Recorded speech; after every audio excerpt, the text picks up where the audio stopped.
Hollywood icon. Mel Gibson stunned viewers nationwide when he appeared on The View for what started as a typical interview, but ended with producers scrambling, co-hosts visibly shaken, and the actor walking off stage to thunderous applause. Before we dive in, tell us where you're watching from, and hit that subscribe button for more explosive stories like this. The studio lights seemed brighter than usual as Mel Gibson walked onto the set of The View. The audience's applause was polite but restrained, many clearly unsure how to receive the controversial actor and director. Gibson, dressed in a navy suit with no tie, offered a warm smile as he took his seat in the hot spot reserved for guests. "Welcome back to The View," Whoopi Goldberg began, her tone professional but noticeably cool. "It's been quite some time since you've joined us." "Too long," Gibson replied with a slight nod, seemingly at ease despite the tension hanging in the air. "I appreciate the invitation." The pleasantries lasted precisely 47 seconds before Joy Behar leaned forward, her signature move when preparing to ask a question designed to provoke rather than inform. "So, Mel, you've recently made some waves with your comments about wanting tariffs on foreign films entering the American market. Many are calling this protectionist and even xenophobic. Care to explain why you want to essentially build a wall around Hollywood?" The question was loaded, and the audience shifted, uncomfortably in their seats. Gibson took a slow breath, his eyes never leaving Behar's face. "That's an interesting characterization of my position," he replied calmly. "What I actually said was that American workers deserve a level playing field. When other countries provide massive subsidies to their film industries, but American productions receive minimal support, that's not fair competition." Sonny Hostin jumped in before Gibson could elaborate. "But isn't this just another example of America First rhetoric that divides rather than unites?" "Is supporting American workers divisive?" Gibson countered, his voice remaining measured. "When a factory in Michigan closes because production moved overseas, those workers don't care about global unity. They care about feeding their families.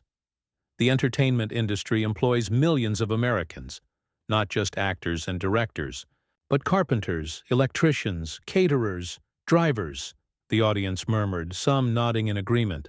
Whoopi Goldberg caught the shift in the room and quickly redirected. "Let's talk about your new film instead. There's been controversy surrounding—" "I'm happy to discuss the film," Gibson interjected smoothly, "but I think we should finish one topic before moving to another. That seems fair, doesn't it?" A few audience members clapped, something that rarely happened during a host's questioning. Goldberg's expression hardened almost imperceptibly. "Fair enough. Finish your point." "My point is simple. When we talk about the film industry, we're not just talking about wealthy actors and directors. We're talking about middle-class Americans who depend on these jobs. When productions move overseas for tax breaks or government subsidies, those Americans suffer. That's not nationalism. It's common-sense economics." More audience members applauded, louder this time. The camera caught Behar whispering something to Alyssa Farah Griffin, who frowned in response. "But you can't deny that your past comments have created this lens through which people now view everything you say," Hostin pressed. "People remember the anti-Semitic remarks, the racism. I've apologized for things I said nearly 2 decades ago," Gibson said quietly. "I was struggling with alcoholism and personal demons. I've worked hard to make amends, both publicly and privately. I'm not perfect, I'm human. The question is, do we allow people to grow and change, or do we forever define them by their worst moments?" The audience erupted in applause, with several people standing. The camera panned across the hosts' faces, capturing their surprise at the audience's reaction. "We'll take a quick break," Goldberg announced abruptly. "More with Mel Gibson when we return." As the show cut to commercial, Gibson remained seated, sipping water. The cameras were off, but the tension on set was palpable. Staff rushed around, and the hosts huddled together, speaking in hushed but animated tones. Something had shifted in the studio. The predator had become the prey, and the hunters didn't know how to respond. What the viewers at home couldn't see was Whoopi Goldberg pointing angrily at a producer, or Joy Behar frantically flipping through note cards. They couldn't hear the stage manager announcing they'd be back in 30 seconds, or see the determined look that settled on Goldberg's face as she turned back toward their guest. The commercial break ended, and the red light on the camera blinked on. The battle for control of the narrative was about to enter its next phase, and nobody, least of all the hosts of The View, was prepared for what Mel Gibson would say next. "Welcome back," Whoopi said, her voice noticeably sharper than before. Before the break, we were discussing Mel's comments about foreign films and tariffs. She turned to face Gibson directly. "But let's be honest here. This isn't just about economics, is it? Your history suggests a pattern of isolationist views." Gibson leaned forward slightly, resting his elbows on his knees. The body language. Experts watching at home would later describe it as the posture of someone preparing for battle while appearing relaxed. "Whoopi, with respect, I think you're conflating separate issues to create a narrative that isn't true," he replied. "My concern is specifically about fair competition and American jobs. Nothing more." "But," Joy Behar began. "May I finish?" Gibson asked, his tone courteous but firm. The studio fell silent. "For years I've sat back and allowed people to characterize my views without correction. That ends today. I'm not here to be your villain or your punching bag. I came for an honest conversation." A few audience members clapped before quickly being hushed by floor managers. "An honest conversation requires honesty," Sonny Hostin interjected. "And honestly, many people find your views problematic at best, dangerous at worst." Gibson smiled. Not the smile of a celebrity on a press tour, but the tired smile of someone who had expected exactly this response. "Problematic is a fascinating word," he said. "It's conveniently vague, isn't it? It suggests something is wrong without requiring the accuser to specify what exactly that wrong is. It's a way to dismiss ideas without engaging with them." Alyssa Farah Griffin, seemingly recognizing the shifting dynamic, attempted a more conciliatory approach. "I think what my colleagues are trying to say is that context matters. When someone with your platform speaks about keeping foreign influence out—" "That's not what I said," Gibson interrupted, his calm demeanor unchanged but his eyes now intensely focused. "And this is precisely the problem with media today. You're not responding to what I actually said. You're responding to what you think I meant, or what you want your audience to believe I meant."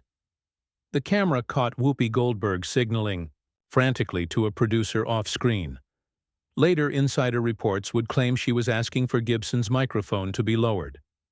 "Let me be crystal clear," Gibson continued, his voice rising slightly to ensure he wouldn't be cut off. "I believe in fair competition.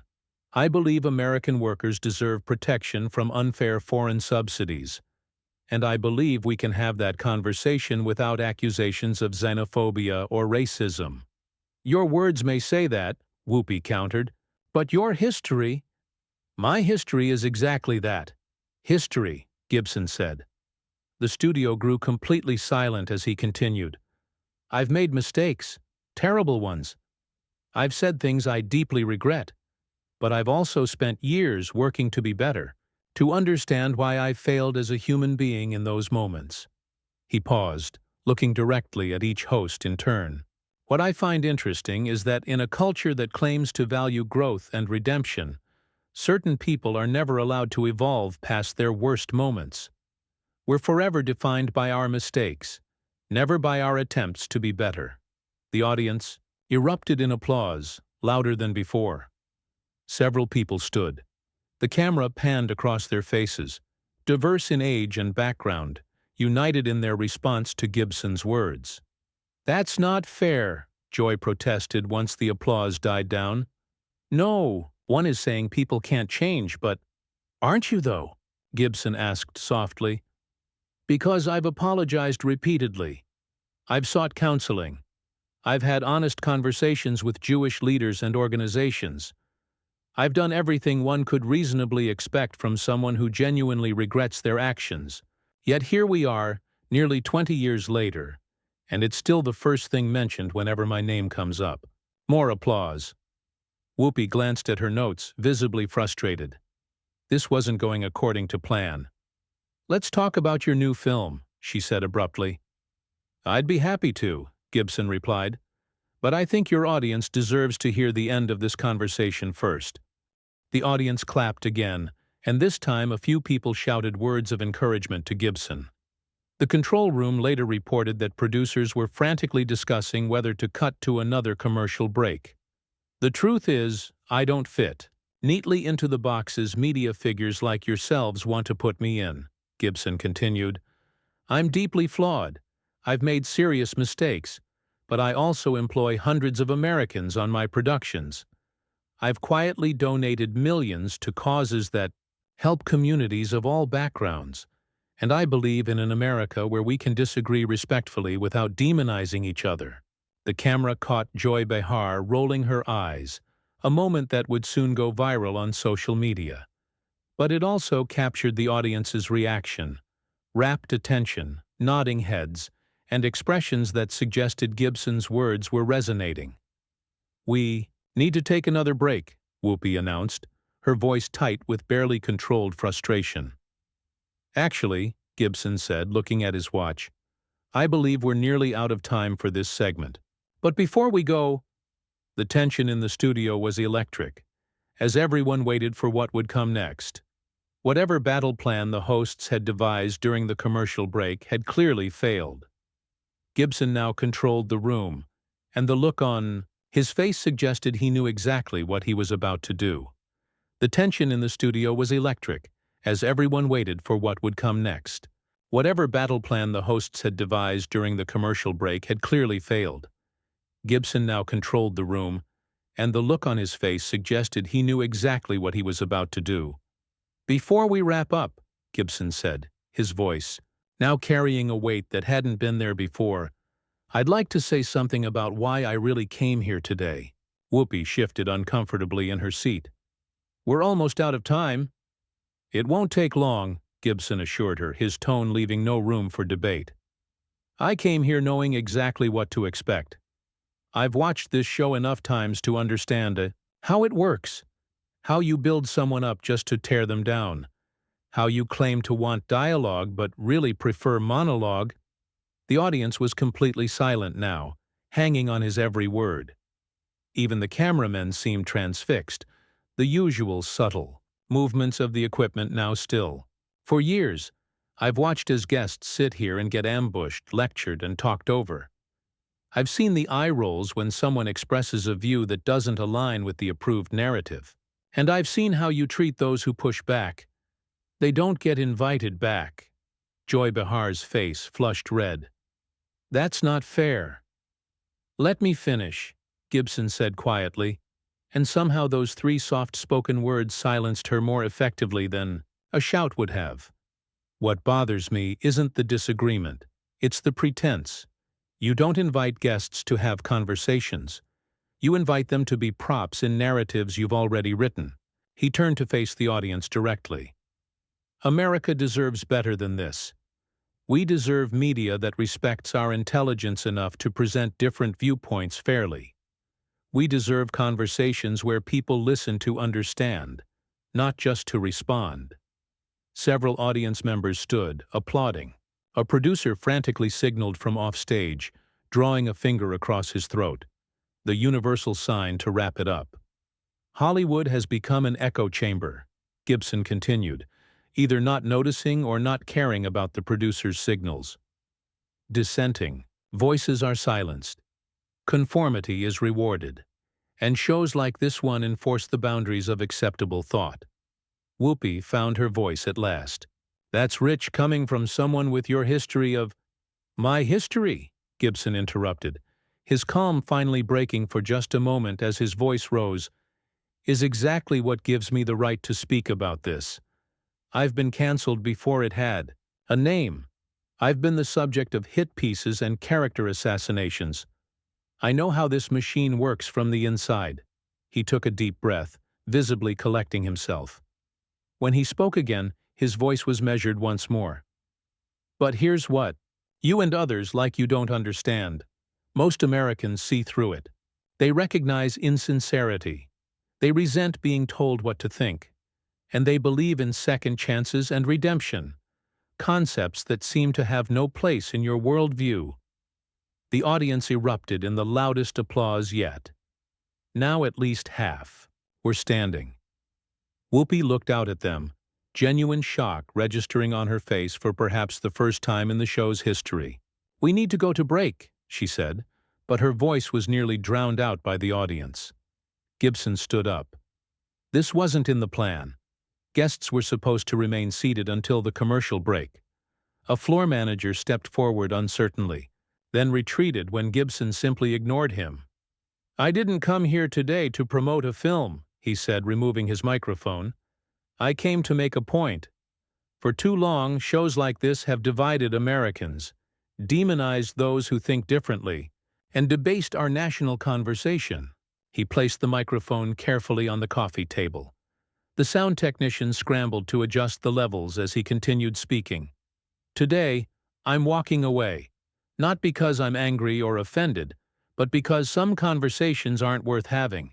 Some platforms don't deserve legitimacy." With that, Gibson turned and walked off the set, leaving the hosts in stunned silence. The audience's reaction was immediate and overwhelming. Thunderous applause, cheers, and even some standing ovations. Several people near the exit reached out to shake Gibson's hand as he passed. "Cut to commercial," Whoopi shouted, but her mic picked up the command, broadcasting it to the entire audience. The camera lingered for several seconds on the empty chair where Gibson had been sitting, then panned across the hosts' faces, a tableau of shock, anger, and confusion. When the show returned from the unplanned commercial break, Gibson's chair had been removed from the set entirely, as though to erase any evidence of what had just happened. Whoopi attempted to salvage the segment with a terse statement about respectful dialogue that fell flat even to the show's most devoted viewers. But it was too late. Video clips of the confrontation were already spreading across social media platforms at a viral pace. Gibson walks became the #1 trending topic within hours. Comment sections filled with variations of the same sentiment. He said what we've all been thinking. By evening, competing narratives had emerged. Mainstream outlets characterized Gibson as combative and disrespectful. Alternative media celebrated him as a truth-teller who had exposed the hypocrisy of daytime television. The View's producers released a statement calling Gibson's behavior unprofessional, while reaffirming their commitment to diverse viewpoints, a claim that was met with widespread derision online. Gibson himself made no public statements in the aftermath. He didn't need to. The silent dignity of his exit spoke volumes, contrasting sharply with the chaos he left behind.